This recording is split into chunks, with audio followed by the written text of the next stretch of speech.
Tout le monde, bienvenue à cette vidéo sur la section 4.1 et 4.2. Donc, je vais commencer avec un petit résumé sur les quantités associées à la rotation. Donc, voici les paramètres de la cinématique qu'on va utiliser. La position, normalement, on l'appelle X et c'est en mètres. En rotation, on l'appelle θ et c'est en radians. On va donner la position. La vitesse, le symbole, c'était V et c'était en mètres par seconde lorsqu'on faisait la cinématique rectiligne. En rotation, ce paramètre-là, on l'appelle maintenant oméga. Donc c'est comme un petit W. Les unités, ce sont donc des rads par seconde. L'accélération linéaire, qu'on appelait AX en mètres par seconde carré, devient en accélération le paramètre alpha, qui désigne l'accélération angulaire, donc le nombre de radians par seconde au carré. Et l'accélération centripète, qu'on avait appelée AC, qui est aussi en mètres par seconde carré, devient en rotation la même chose. AC aussi, en mètres par seconde carré. Il n'y a pas de différence. Donc voyons voir comment calculer ces quatre quantités-là. Voyons voir aussi ce que je vais faire avec vous pour cette section. C'est expliquer tout d'abord le radian, juste un petit rappel d'où ça vient, ce que ça représente. Et après faire quelques exercices là, où on est capable de passer de vitesse linéaire à vitesse angulaire pour étudier des mouvements de rotation. Donc, c'est quoi un radian? Donc, pour comprendre la définition du radian, je vais dessiner ici une pointe de tarte. Et je vais donner un rayon R. Donc, la pointe de tarte est une portion de cercle. Donc, les deux segments ici mesurent la longueur du rayon du cercle. Et je vais appeler S la longueur de l'arc de cercle ici. On aura un angle θ au sommet de la pointe de tarte.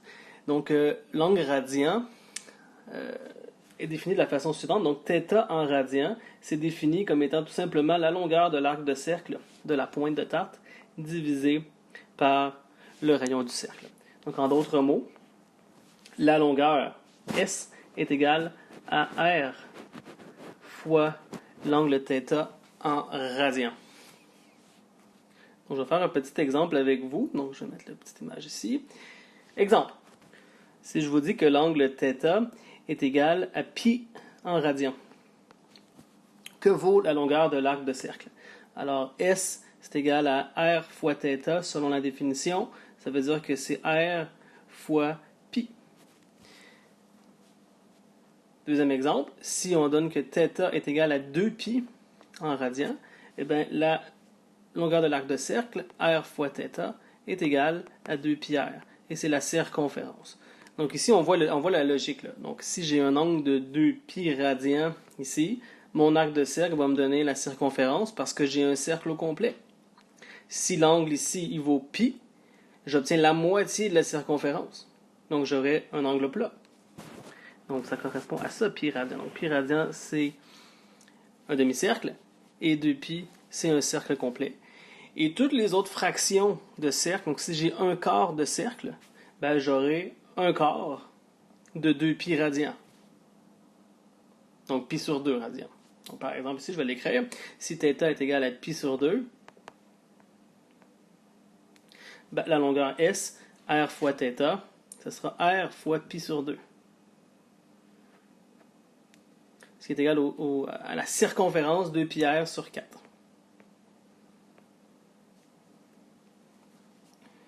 Donc, pi sur 2, c'est un quart de circonférence. 2pi, c'est une circonférence au complet, alors que pi, c'est la moitié, c'est la circonférence 2πr du cercle divisé par 2. Donc, bref, ce qui est important de retenir, c'est cette définition-là ici, que l'angle en radian est défini comme étant la longueur de l'arc de cercle ici sur le rayon du cercle. Et le radian, c'est donc l'angle qui est le plus simple géométriquement à comprendre. Parce que généralement, on travaille en degrés. On va dire qu'il y a 360 degrés dans un cercle. Ben, ça vient de où ce 360 degrés-là? Ben, c'est historique. Là. Ça vient qu'à l'époque, on découpait la minute en 60 secondes et on a utilisé le même principe en géométrie. Et la raison historique pourquoi on utilise 60 minutes, tout ça est un système en base 12. Donc on a 12 heures fois 2 dans une journée, donc tout est à la base de 12. 5 fois 12, ça fait 60. C'est parce que les Babyloniens, à l'époque, ne comptaient pas sur les 10 doigts de leur main, mais ils prenaient une main, chaque doigt, 3 phalanges, et avec le pouce, on peut compter les 3 phalanges, ce qui fait 12 par main. Bref, c'est un peu compliqué, mais historiquement, là, la raison venait du fait que les gens comptaient différemment. Bref, mathématiquement, le radian est beaucoup plus utile parce que c'est simplement un rapport géométrique très simple. La longueur de l'arc de cercle sur le rayon définit l'angle ici. Et c'est ça qu'on va utiliser toujours pour tout le chapitre. On va voir quelles sont les unités du radian. Est-ce qu'il y a des unités au radian? Si vous regardez la définition, les unités, il n'y en a pas. Les unités du radian de θ, c'est quoi? Ce sont des mètres divisés par des mètres. Donc ça s'annule. Donc il n'y a pas d'unité. Aucune unité au radian. Donc parfois, on peut écrire, par exemple, θ est égal à, 2,02 rad. C'est équivalent à écrire tout simplement 2,02. On n'est pas obligé d'écrire le rad, parce que le rad, en fait, c'est pas une unité, c'est un rapport de deux distances.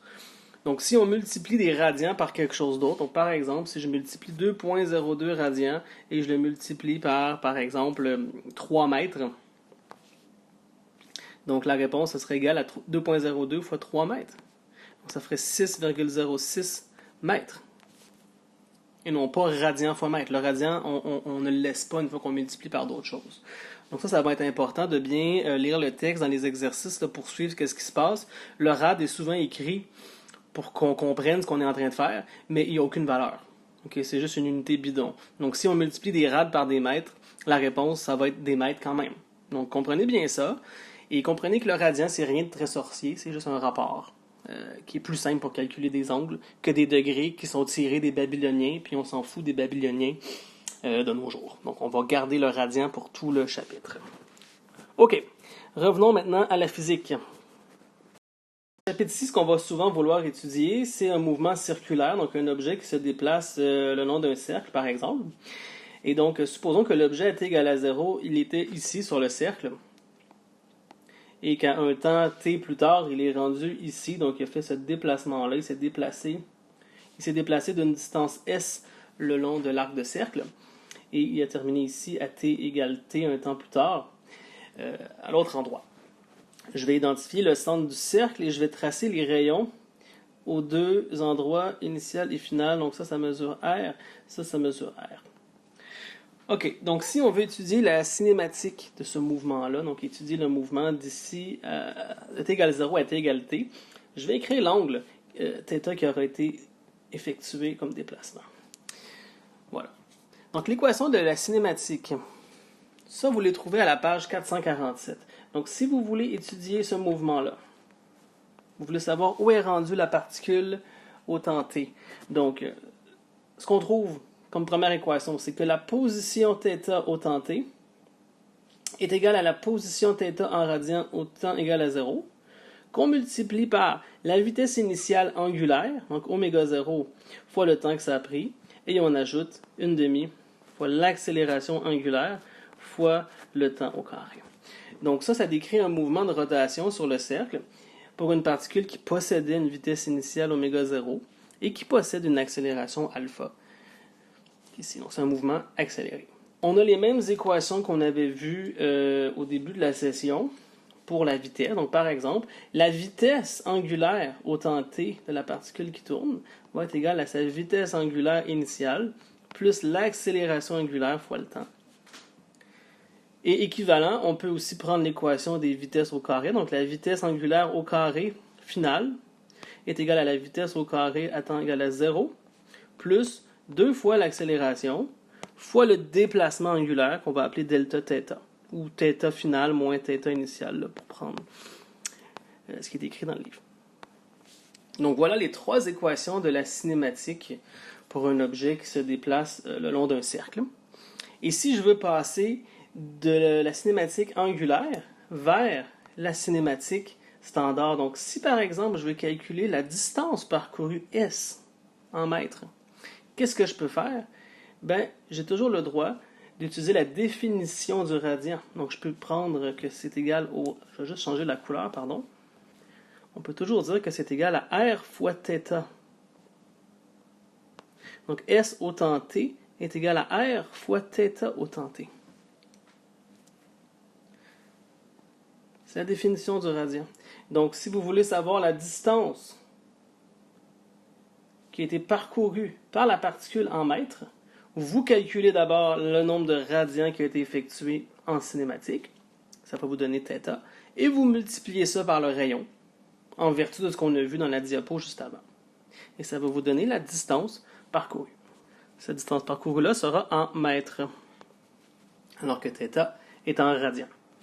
Et par la même logique, si vous voulez trouver la vitesse en mètres par seconde au temps t, vous avez juste à prendre le rayon du cercle et multiplier par la vitesse angulaire au temps t.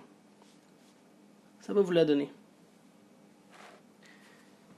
Ça correspond à quoi cette vitesse-là? Ben, c'est la vitesse tangentielle du mouvement. Donc je vais le dessiner sur mon cercle vecteur vitesse tangentielle. Je vais faire un petit peu de ménage.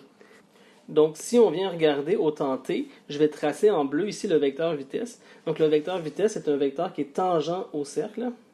Ici, ça c'est le vecteur vitesse v au temps t. Donc si par exemple à l'instant t, on venait couper la corde, supposons que c'est une roche qui tourne sur une corde, là. Si on venait couper la corde ici, ben, la particule partirait en ligne droite selon ce vecteur vitesse-là, ici.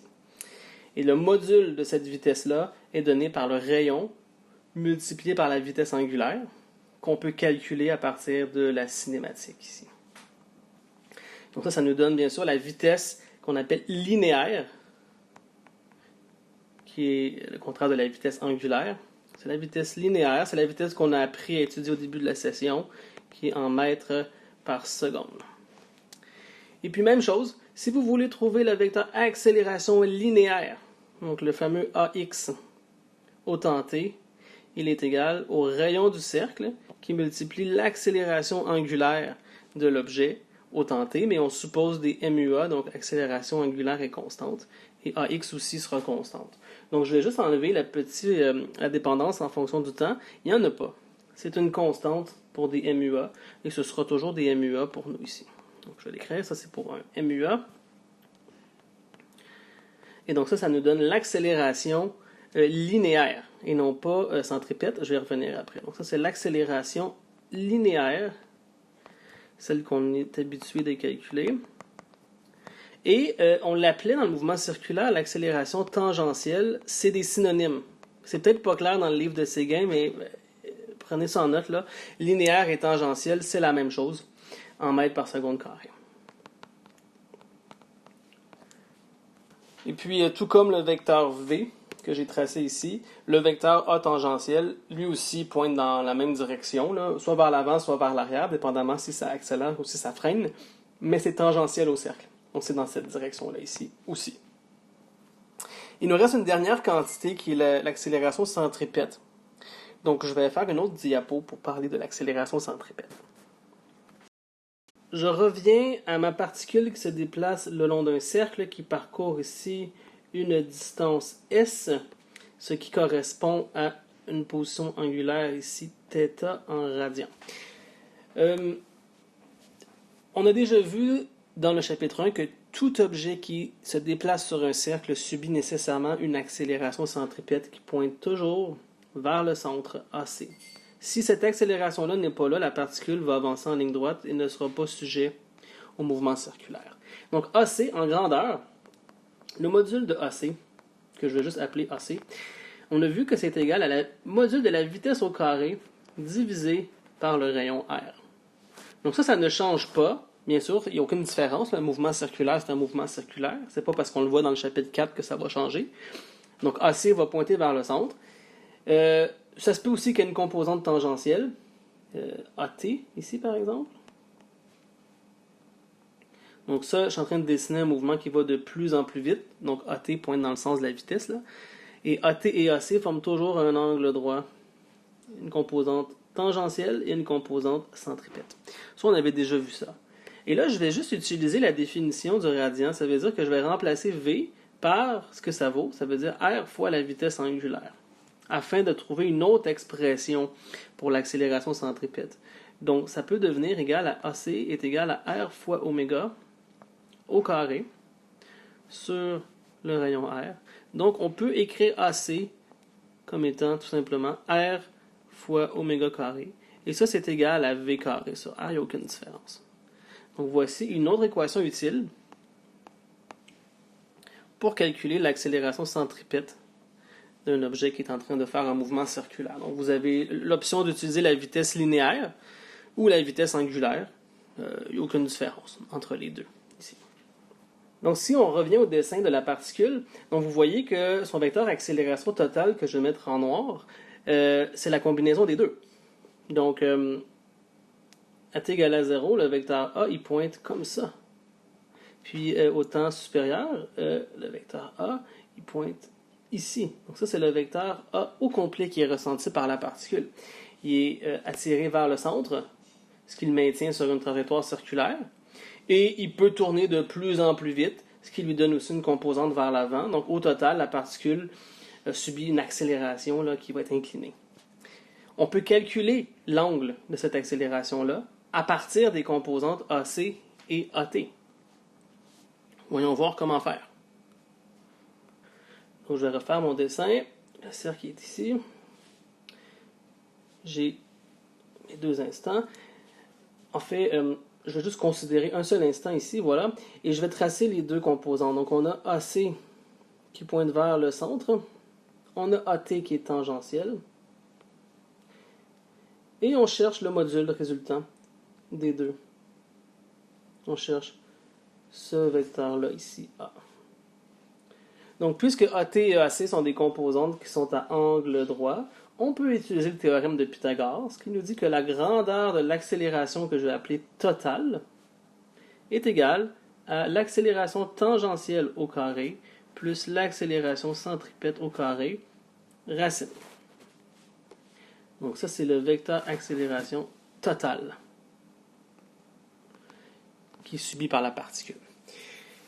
Et si on s'intéresse à calculer un angle, eh bien là, ça dépend, il faut faire un dessin, il faut trouver quel angle on veut, mais mettons que je dessine mon vecteur comme ça ici, donc supposons que le vecteur A ressemble à ça, et que j'ai AC en bas, puis AT ici. Donc si je cherche par exemple l'angle θ en bas ici, l'angle d'inclinaison du vecteur, on pourrait écrire avec une arctangente que θ c'est l'arctane de AT sur AC.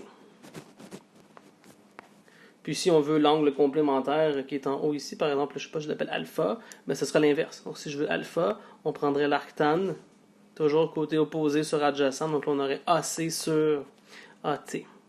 Donc vous avez toujours le loisir, ça dépend vraiment du problème, quel angle vous voulez. Et là, il faut ensuite visualiser où on est situé dans le cercle. Donc mon petit dessin qui est ici, là, la job que je fais, il faut toujours essayer de comprendre à quoi ça correspond dans mon cercle. Donc si je suis ici, il faut le visualiser comme étant un vecteur tourné. Si je suis ici, on est là. Si je suis en bas, ça peut être comme ça, toujours en plaçant AC vers le centre. Donc si je suis en bas, ça ressemble à ça ici.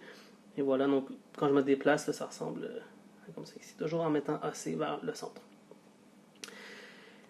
Et selon le problème, des fois c'est alpha, des fois c'est θ que vous allez vouloir calculer. Là, c'est vraiment selon la géométrie. Donc voilà qui résume la théorie de la section 4 points. Je vais faire un ou deux petits exercices avant de passer à la section suivante. Je vais commencer avec vous avec la question 4.1.7. On dit qu'un disque tourne sur lui-même dans le sens antihoraire à 24 rad par seconde. En raison du frottement, il ralentit à un taux constant. Après avoir fait 10 tours sur lui-même, il ne tourne plus qu'à 18 rad par seconde. Question A, déterminer l'accélération angulaire. Donc, je vais commencer par écrire les paramètres. Donc, on donne que la vitesse initiale angulaire, oméga initial, on nous dit que c'est égal à 24 radians par seconde. On nous dit que la vitesse angulaire finale est égale à 18 rad par seconde. Et on nous dit qu'on a fait 10 tours. Donc, delta θ, donc le déplacement angulaire, c'est 10 tours qu'on devra convertir en radians. Donc, je vais commencer par convertir les tours en radians. Donc, delta θ, c'est égal à 10 tours, donc ça veut dire 10 fois 2π radians. Parce qu'un tour, c'est 2π radians. Donc, on va avoir ici 20π qui a été parcouru. Pour trouver l'accélération, je vais utiliser l'équation de la cinématique, la première, qui nous dit que la position angulaire finale est égale à la position angulaire initiale plus la vitesse initiale fois le temps plus une demi alpha fois le temps au carré. Donc, on voudrait aller isoler alpha dans cette équation. Je connais le déplacement, je connais la vitesse initiale, mais je connais ni alpha ni le temps. Donc, d'utiliser cette équation-là, ça ne va pas nécessairement m'aider. Donc, ce que je vais plutôt faire, c'est utiliser celle avec les vitesses au carré. Donc, oméga final au carré est égal à oméga initial au carré plus 2 fois l'accélération fois le delta θ. Donc, oui, on aurait pu prendre la première équation ici, mais il faudrait d'abord aller trouver le temps. Et le temps, on peut le trouver avec l'équation de la vitesse. Et là, on aurait deux équations, deux inconnues. Tandis qu'en prenant celle des vitesses au carré, on peut tout de suite trouver la réponse. Donc, je vais remplacer. Donc, ici, on va avoir 18 rads par seconde au carré. Donc, je vais mettre 18 au carré. Est égal à 24 rads par seconde au carré. Plus 2 fois alpha. Et on a parcouru 20π radians. Et là, il faut juste isoler alpha dans cette équation-là, ce qui donne. Ça donne exactement moins 2. Et là, c'est des rads par seconde carré. Donc ça, c'est l'accélération à laquelle l'objet est en train de tourner. Donc, il diminue sa vitesse, plus il avance. Pour la question B, on demande combien de tours supplémentaires le disque fera-t-il avant de s'arrêter? Donc, on va prendre la même équation, bien sûr. Oméga final au carré est égal à oméga initial au carré plus 2 fois l'accélération fois delta θ. Donc, on veut le nombre de tours supplémentaires. Donc, ça veut dire quoi? On va mettre que la vitesse finale est égale à 0. Et là, vu qu'on veut le nombre de tours supplémentaires, ben, je vais mettre la vitesse initiale est égale à 18 rads par seconde. Et alpha, ben, c'est ce qu'on vient de trouver, le moins 2,01 rads par seconde carré. Rads par seconde carré. Ouais, j'ai peut-être arrondi ma réponse de la question 1. Là, c'était moins 2,01 exactement. Là. C'est ce qu'on va mettre dans la question 2. Donc, je vais remplacer. Donc, on veut avoir une vitesse de 0 lorsqu'on était à 18 rads par seconde pour l'accélération MUA de moins 2,01. Puis, on cherche le nombre de tours supplémentaires. Donc, on cherche ici delta θ. Et ça nous donne 161,2 radians. Et donc, pour savoir le nombre de tours, je vais le diviser par 2π. Donc, 161,2 sur 2π, ça nous donne... Bon, je viens de voir que j'ai fait une erreur. Je vais revenir en arrière. C'est pas 161, c'est la moitié. J'ai oublié un facteur 2. On va revenir ici. Excusez, pardon. C'est 80,6. La moitié. J'ai oublié un facteur 2. Donc, 80,6 rads.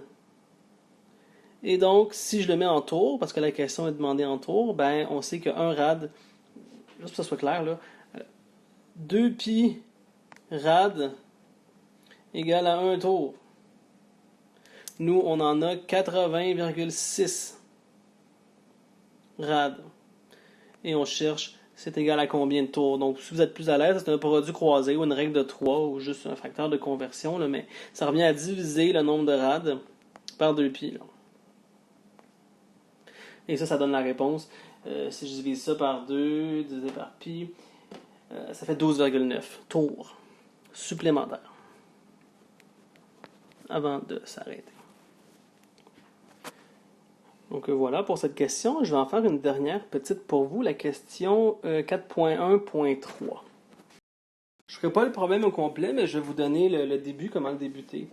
Comment commencer le problème. Alors on dit, considérer la montre de poche de la photo ci-contre, déterminer A, la vitesse angulaire de l'aiguille qui indique les heures, l'accélération angulaire de l'aiguille qui indique les secondes, puis l'accélération centripète d'un point situé sur l'aiguille des minutes à 2 cm de l'axe de rotation.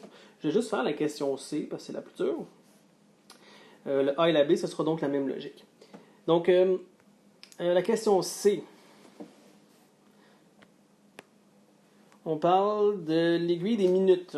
Donc, pour les minutes, pour cette aiguille-là, c'est quoi la période? Donc, le temps pour faire un tour. Donc, l'aiguille des minutes, ça lui prend 60 minutes faire un tour. L'aiguille des minutes, c'est une heure. Donc, c'est 3600 secondes, la période de rotation. C'est le temps pour faire un tour. Pour l'aiguille des minutes, il n'y a pas d'accélération angulaire. Alpha est égal à 0. Ça tourne à vitesse constante. Ça prend une minute de faire un tour et c'est pas de plus en plus vite. Chaque tour prend le même temps. Donc, il n'y a pas d'accélération linéaire et donc pas d'accélération angulaire non plus. Parce que l'accélération angulaire, alpha, l'accélération AX, c'est R fois alpha. Et AX est égal à 0, donc alpha aussi. Donc, la vitesse de rotation V, si on se souvient de notre cinématique de rotation, c'est la distance parcourue, donc 2πr, divisé par la période t. Ici, on nous dit qu'on est situé à 2 cm de l'axe de rotation, donc on va avoir 2π. Donc le rayon de rotation, ici j'ai 2 cm, donc 0,02 mètres, divisé par la période, qui est 3600 secondes. Donc ce calcul va nous donner la vitesse en mètres par seconde de rotation de la particule qui est située à 2 cm. Donc on parle ici d'une particule là, qui est comme située ici proche, puis qui va faire un petit tour en suivant le mouvement de l'aiguille des minutes. Donc sa vitesse à elle, ça donne un très petit nombre, donc je vais l'écrire en notation scientifique, ça fait 3,49 fois 10 à la moins 5 mètres par seconde. La question, c'est de calculer l'accélération centripète. Il y a deux façons de la calculer, une qui utilise V puis une qui utilise oméga. Donc juste pour le plaisir, je vais aussi calculer oméga, la vitesse angulaire, qui est donnée par V sur R. Pourquoi? Parce que V est égal à R fois oméga, comme on l'a vu tantôt. Et donc oméga, c'est donc V sur R. Alors si je remplace, on va avoir 3,49 fois 10 à la moins 5 mètres par seconde, divisé par le rayon, qui est 0,02 mètres. Ce qui nous donne ici la vitesse. Ce qui donne 1,75 fois 10 à la moins 3. Et là, les unités, si vous regardez, il reste juste des secondes. Les mètres s'annulent, mais on sait que ce sont des rads, là, parce qu'on a utilisé le mouvement circulaire, on a utilisé 2πr. Donc ça, ce sont des rads par seconde. Mais comme j'ai dit tantôt, les rads apparaissent jamais dans les calculs parce que c'est pas une unité vraiment des rads. Donc c'est pour ça que les secondes moins 1 deviennent des rads par seconde ici. Et là, pour calculer l'accélération centripète, je ne le ferai pas, mais vous avez deux options. AC est toujours égal à la vitesse linéaire au carré sur le rayon. C'est aussi égal au rayon fois le oméga carré qu'on vient de calculer. Donc vous pluguez les chiffres là-dedans. Et ça devrait vous donner la réponse du solutionnaire. Donc voilà qui termine la section 4.1. Maintenant, allons voir qu'est-ce qui se passe dans la section 4.2. Donc dans la section 4.2, il est question des forces et de l'équilibre des objets lorsqu'on étudie aussi leur mouvement de rotation.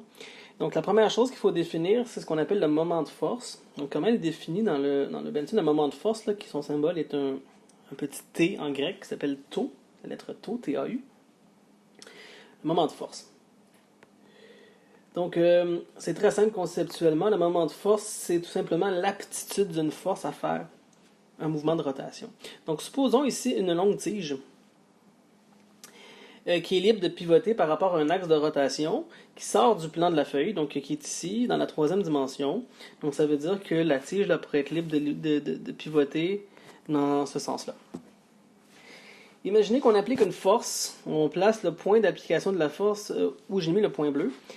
Et la force est orientée de cette façon-là, avec une force F ici.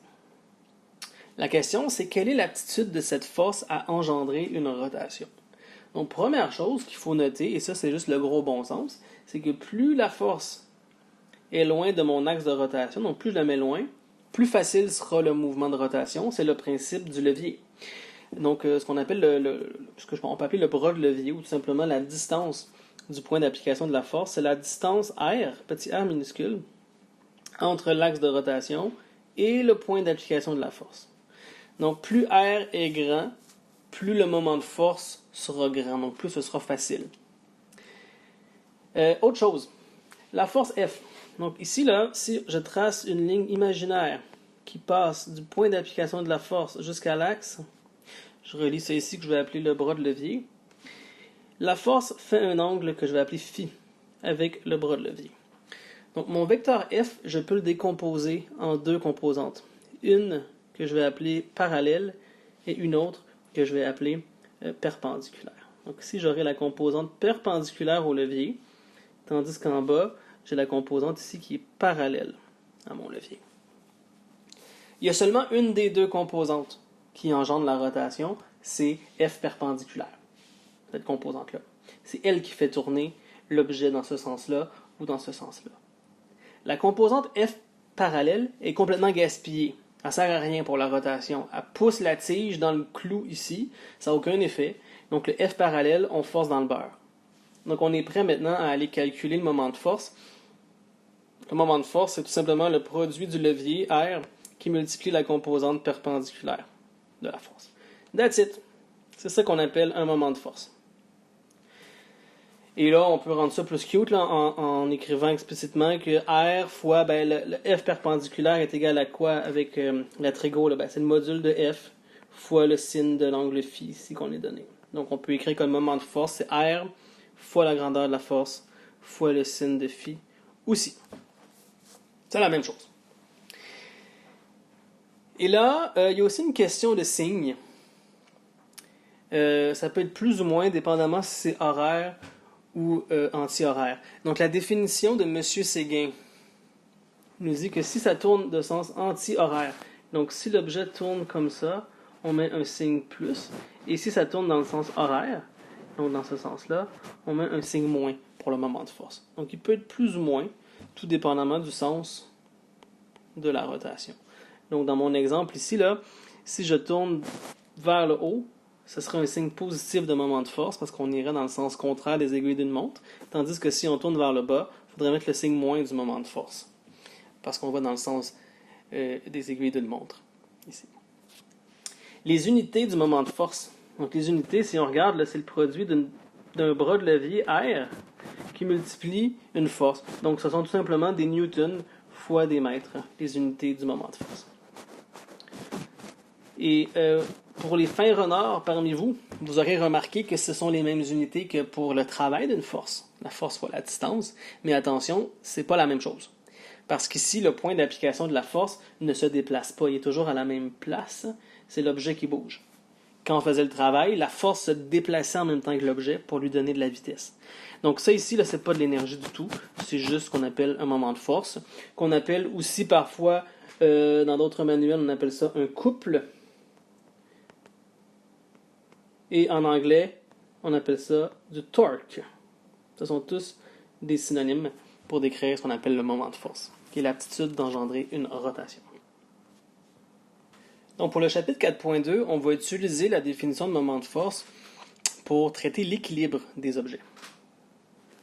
Donc à l'équilibre, un objet ne bouge pas ou est à vitesse constante. Mais nous, en mécanique, l'équilibre va vouloir dire deux choses. Ça veut dire tout d'abord que la somme des forces en X est égale à 0. Ça veut aussi dire que la somme des forces en Y est égale à 0.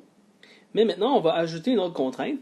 Donc, si l'objet n'est pas en translation et qu'il est en équilibre, il doit aussi être en équilibre de translation. Donc, il faut aussi que la somme des moments de force appliqués sur l'objet soit égale à 0. Donc, par exemple, si je fais un exemple sans mettre de valeur numérique, là, je reviens à ma tige de tantôt. Ici, la tige qui est libre de faire une rotation autour de l'axe en rouge ici.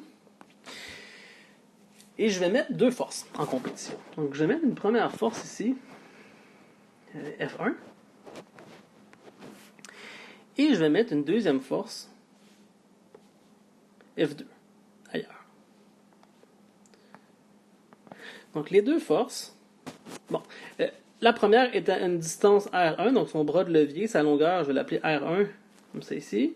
Tandis que la deuxième force, son bras de levier par rapport à l'axe, ici, c'est cette distance-là, R2, qui est plus petite. Dans l'exemple que j'ai choisi, les deux forces sont perpendiculaires au levier, Donc, les deux angles phi sont égaux à 0. Donc, phi 2 est égal à 90 degrés, pardon, est égal à 90 degrés. Et phi 1 aussi. Donc, ça veut dire que les composantes perpendiculaires, là, c'est juste le module de la force au complet. Donc, le moment de force exercé par la force 1, ce sera R1 fois la grandeur de la force 1. Tandis que le moment de force de la deuxième, ce sera R2 fois F2. Sauf qu'ils n'ont pas le même signe.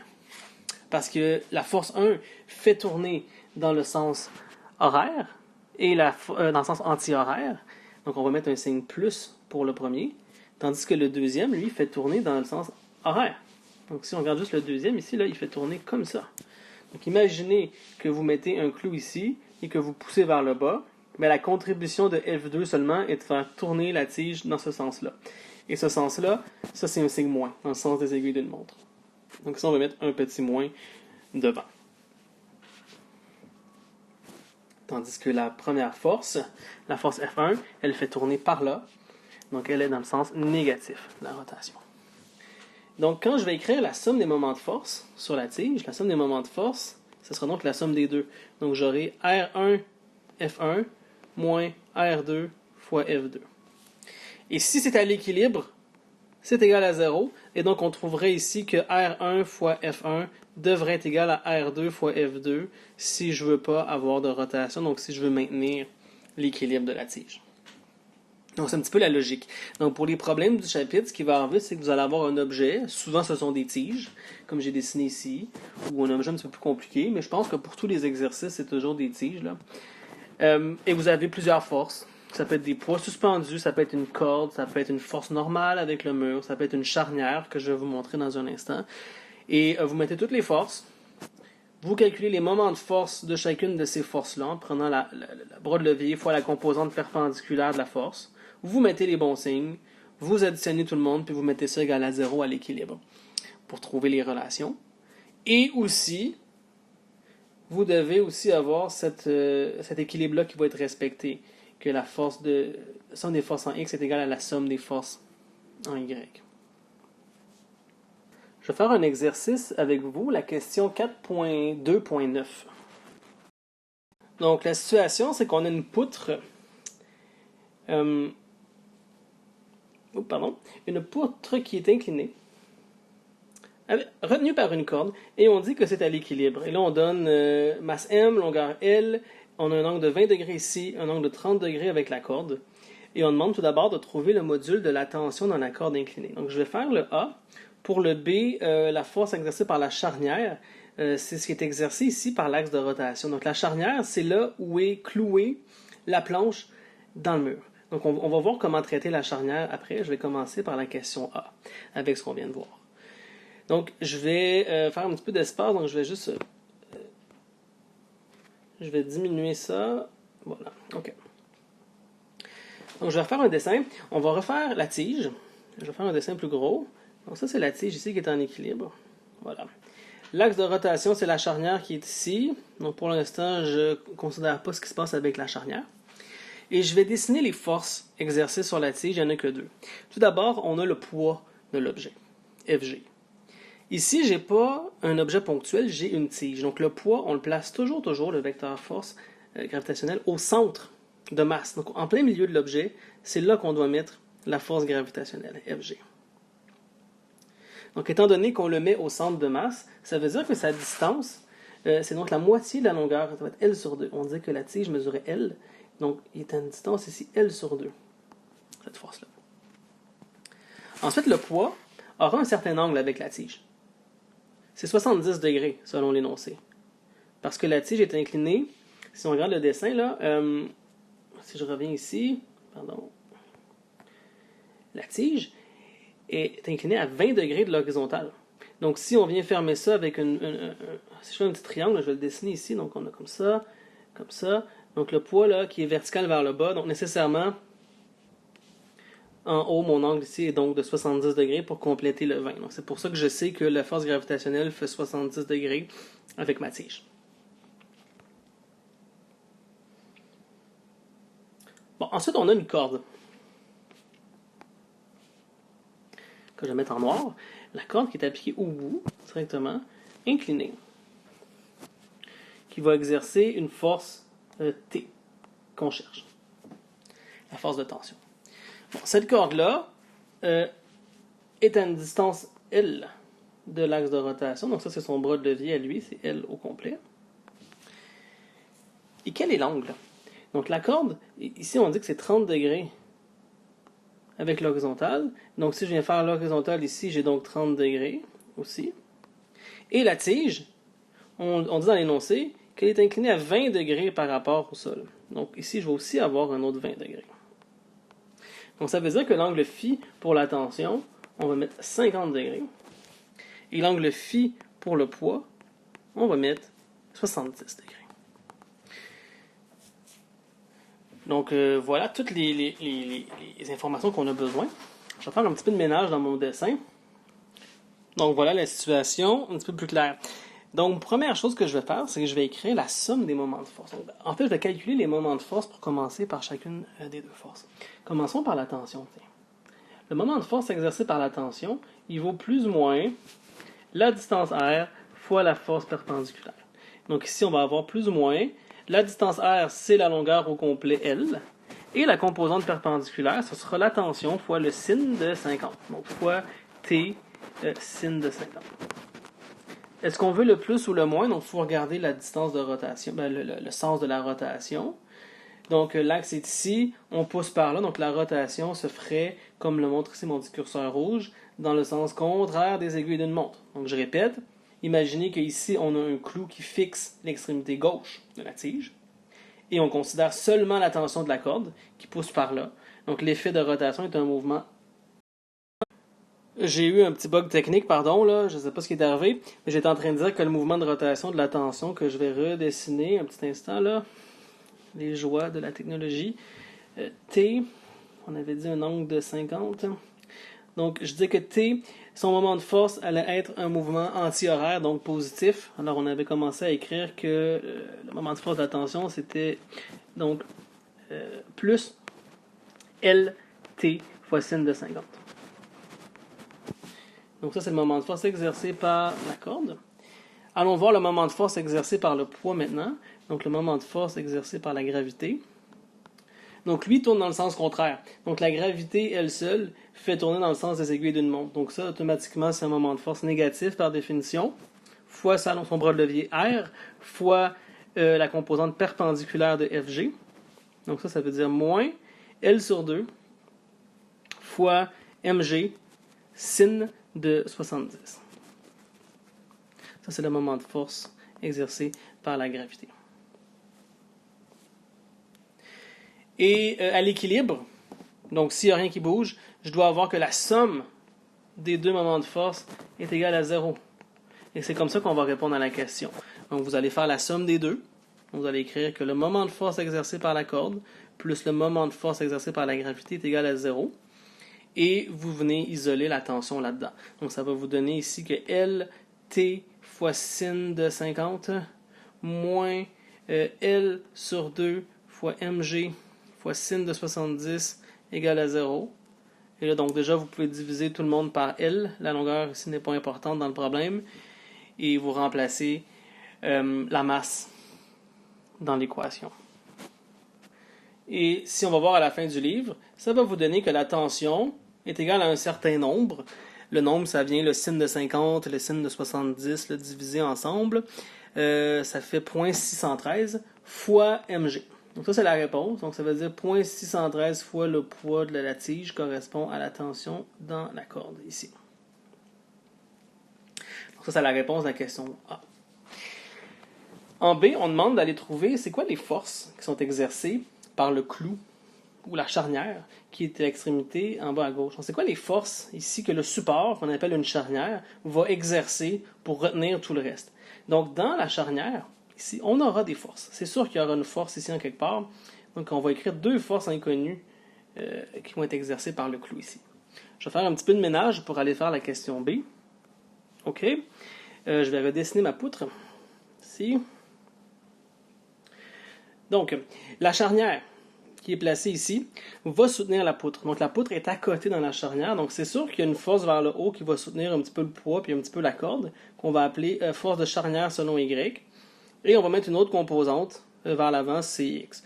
Donc plutôt que d'aller trouver d'un coup la force, on va la séparer en deux, X et Y, pour trouver le vecteur résultant total de la force exercée par la charnière. En fait, la question, c'est de trouver l'orientation.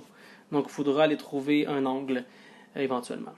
Donc pour trouver ces deux composantes-là, il faut ensuite regarder l'équilibre. Donc puisque la tige est en équilibre, il faut également avoir la somme des forces en X est égale à 0. Et on avait la tension ici, là, si on se rappelle bien, la tension T, qui faisait avec l'axe des X, selon le dessin, un angle de 30 degrés.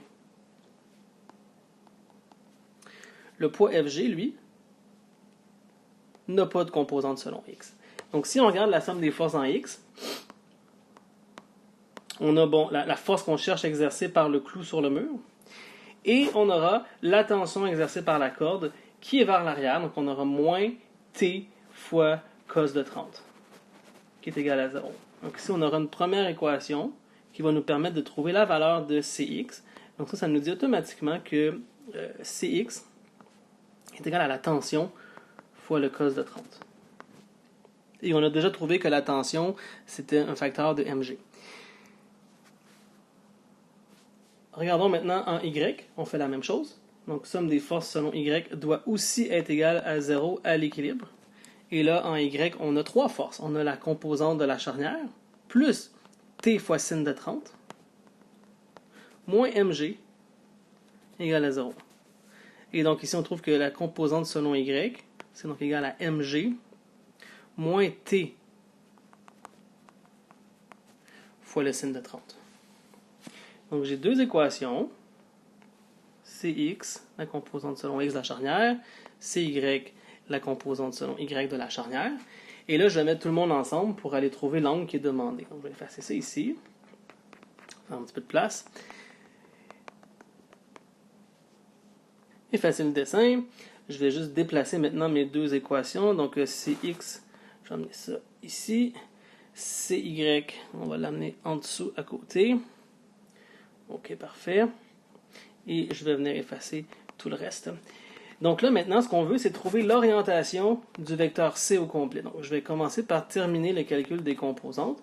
Et l'autre information qu'on avait trouvée, c'était que T est égal à 0,613 fois mg.